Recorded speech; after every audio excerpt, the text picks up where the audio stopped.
కొమరం భీం ఆసిఫాబాద్ జిల్లా కడంబ గ్రామస్తులు ప్రభుత్వం ఇచ్చిన హామీలపై ఆందోళనకు దిగారు.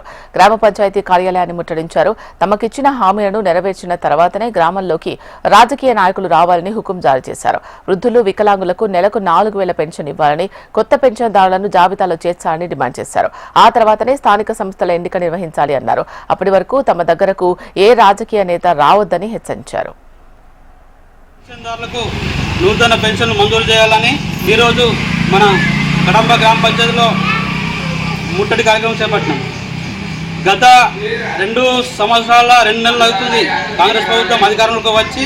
ఇప్పటి వరకు వాళ్ళు ఇస్తున్న హామీలను ఏ ఒక్కటి నెరవేర్చబోగా, అలాగే వికలాంగుల పెన్షన్లు, వృద్ధుల పెన్షన్లు, కొత్తగా పెన్షన్దారులకు పెన్షన్లు పెంచాలని ఈరోజు ఈ గ్రామ పంచాయతీ కార్యాలయం ముట్టడి చేయడం జరుగుతుంది. రేవంత్ రెడ్డి గారు, ముఖ్యమంత్రి గారు, మీరు ఆలోచన చేయండి. రాబోయే స్థానిక సంస్థల ఎన్నికల్లో కానీ, రాబోయే వివిధ రకాల ఎన్నికల్లో మీకు ఓటేయాలంటే మీరు ముందుగా పెన్షన్లు పెంచి తర్వాత ఎలక్షన్లకు పోండి.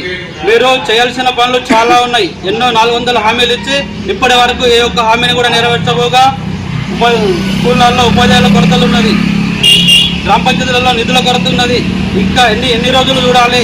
ఇన్ని రోజులు చూసి మా కళ్ళు ఎర్రబడిపోతున్నాయి. కావున మేము ఇదే విధంగా ధర్నకు కానీ, ఇంకా వివిధ రకాల రైళ్లకు, రాష్ట్రాలకు అన్ని కార్యక్రమాలు చేయడానికి ముందుంటామని తెలియజేస్తూ నాకు ఈ అవకాశం